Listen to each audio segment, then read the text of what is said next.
میرے دوستو، انسان کو کل عقل بھی مل جائے تو پھر بھی اللہ کی حکمت کا وہ احاطہ نہیں کر سکتا۔ رب کریم کو زیادہ پتہ ہے کہ ہمارے لیے کون سی چیز بہتر ہے اور کون سی چیز ہمارے لیے نقصان کا باعث ہے۔ اللہ تبارک و تعالی کی حکمت یہ چاہتی ہے کہ میرے بندے پریشان نہ ہوں۔ رب یہ چاہتا ہے کہ میرے بندے کسی جگہ پہ بھی دقت اور پریشانی کا شکار نہ ہو۔ تو اللہ تبارک و تعالی نے راہ اعتدال اختیار کرنے کا حکم ارشاد فرمایا کہ تم اعتدال کے رستوں پہ چلو، معتدل زندگی گزارو،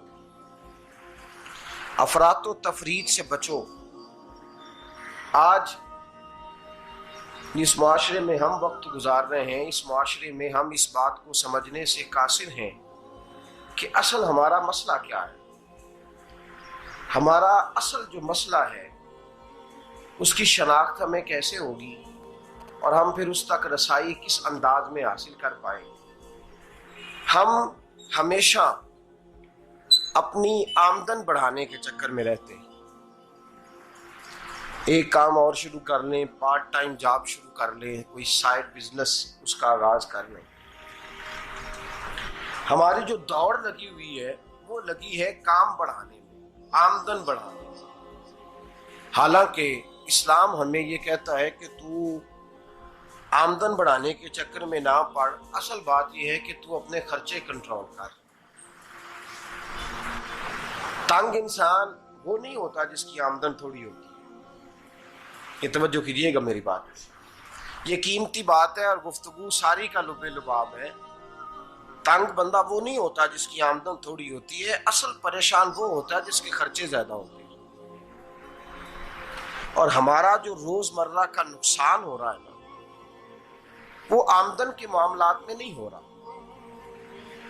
بنیادی نقص جو واقعہ ہو رہا ہے وہ یہ ہے کہ ہمارے اخراجات زیادہ ہیں، اور وہ اخراجات کسی اور نے نہیں بڑھائے، وہ خرچے ہم نے خود بڑھا لیے ہیں اور اب ہمیں اس کا نقصان بھگتنا پڑ رہا ہے۔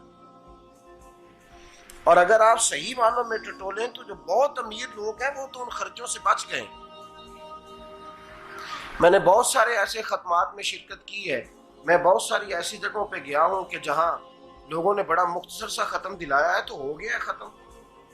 ختم کے معاملے میں کب کسی نے پابندی لگائی ہے کہ اس میں 200 آدمی شریک ہوگا تو تب یہ سال ثواب صحیح ہو سکے گا؟ کون کہتا ہے؟ یا شادی کے موقع پر اگر سارے بہن بھائیوں کو نہ بلایا گیا تو میری شادی پایہ تکمیل تک نہیں پہنچے گی، اس میں برکت نہیں ہوگی، یہ کس نے فتویٰ دیا ہے؟ معتدل زندگی کا اسلام حکم دیتا ہے۔ میں پڑھ رہا تھا کہ ایک بہت بڑا صدر ہے، غالباً سوڈان کے صدر کی بات ہو رہی تھی، تو اپنے بیٹے کی بارات لے کے گیا تو 4 لوگ گئے ہیں بارات، اور 15 لوگوں کا اس نے اہتمام کیا اپنے گھر میں کھانا کھانے کا۔ تو کیا شادی ہو گئی کہ رک گئی؟ تو بھئی راگ الاپنا اس بات کا کہ بڑی پریشانی ہے، کوئی سائیڈ بزنس شروع کیا جائے فلان جگہ فلان جگہ فلان جگہ، تو اصل معاملہ یہ ہے کہ پہلے ایک بندہ کماتا ہے تو پھر بھی گھر ہی چلتا ہے، پھر بڑا بیٹا ساتھ شامل ہوتا ہے تو پھر بھی گھر ہی چلتا ہے، پھر منجلا بیٹا شامل ہوتا ہے تو پھر بھی گھر ہی چلتا ہے۔ جو رونا دادا جی رویا کرتے تھے کہ بڑی مصیبت ہے، بڑی مشکل ہے، گاؤں میں رہ اکیلے ہوتے تھے اور وہ 5 بچوں کو اور 4 بچیوں کو وہ پالتے تھے، تو جو وہاں پریشانی تھی وہی آج پریشانی شہر میں آ کر پڑھ لکھ کر موٹی تنخواہ لے کر وہی پریشانی ہمیں ہے۔ تو میں جس نتیجے پہ پہنچا ہوں اس کو پڑھ کے، قرآن مجید کی چند آیات کو دیکھ کر اور اس مفہوم کی جو حدیثیں کتب احادیث میں پائی جاتی ہیں اور ہمارے بزرگوں نے ہمیں جو مزاج اس حوالے سے دیا ہے، میں اس نتیجے پہ پہنچا ہوں کہ مسئلہ آمدن کا نہیں، مسئلہ خرچے کا ہے۔ ہمارے خرچے بنیادی طور پر زیادہ، اور اگر پھر ہم زیادہ بوجھ خواتین پہ ڈالتے ہیں کہ وہ مطالبے زیادہ کرتی ہیں، اور اگر آپ مجھ سے پوچھیں تو خواتین کی بھی اگر کسی جگہ کوئی عادت خراب ہوتی ہے تو اس میں اصل کردار اس کا ہوتا ہے جو وہ عادت خراب تو کیوں اپنے گلے سے اتار کے آپ کسی کے گلے میں بات ڈالنے کے چکر میں ہیں؟ وہ خواتین کی طبیعت نہیں ایسی ہے. اصل بات یہ ہے کہ ہم نے عادت ڈالی ہے، ہم نے یہ مزاج ان کو دیا ہے تو ان کا بنا ہے، نہ کیسے بن سکتا. تو اعتدال جب تک زندگی میں نہیں ہوتا، پانی پیاس بجھاتا ہے لیکن ایک گلاس ہی ہو تو پیاس بجھاتا ہے، بالٹی کو منہ کو لگائے گا تو کپڑے بھگو دے گا اس کے. حالانکہ پانی بری چیز کا نام نعمت ہے نا بہت بڑی اللہ کی، لیکن پیالے میں ہی اچھا لگتا ہے. کوئی مٹکا منہ کو لگائے گا تو تانگ ہوگا، پیالہ ہی بہتر ہے اس کے لیے. تو میرے دوست، مٹکے سے بھی بعض اوقات کام چل جاتا ہے، لیکن اگر کوئی کہے نہیں مجھے دریا ہی چاہیے تو اس کا تو گھر بہ جائے گا، سارا گھر بہ جائے گا اس کا. ہمیں دریا قابو کرنے کا موڈ بنایا ہوا ہے تو اس سے گھر بہا کرتے ہیں، اس سے گھر بنا نہیں کرتے. گھر پیالے سے پانی پینے سے بنتا ہے. اگر تو دریا پہ قبضہ کرنے کا موڈ بنائے گا تو گھر بنے گا نہیں، گھر بہ جائے گا. آگ نہ ہو تو کھانا پک نہیں سکتا، لیکن ہلکی آنچ سے کھانا پکتا ہے.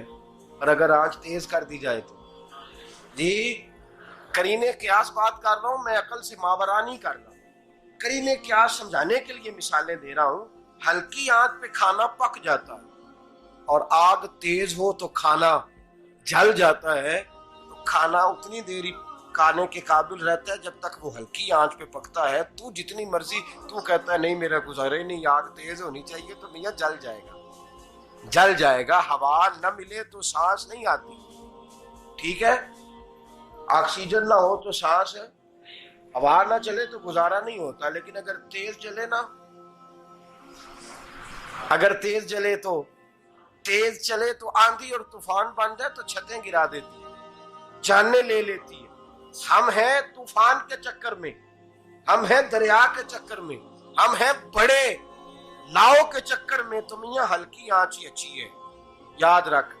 اور ایک گلاس پانی کا اعتدال سے ملتا رہے تو وہی ملتا رہے، ضرورت کے وقت وہی بہتر ہے.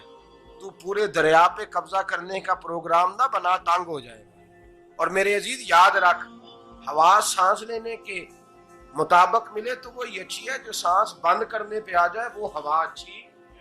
ہم نے چکر چلا لیا ہے کہ زیادہ پیسہ، راتوں رات پیسہ، لمبا پیسہ، یہ پلاٹ بھی میرا، وہ پلاٹ بھی میرا، گجرانوالا بھی، گجرات بھی، لالا موسیٰ کھاری اور پنڈی تک جہاں میں جاؤں میرے نام کی تختیاں لگی ہوئی ہونی چاہیے.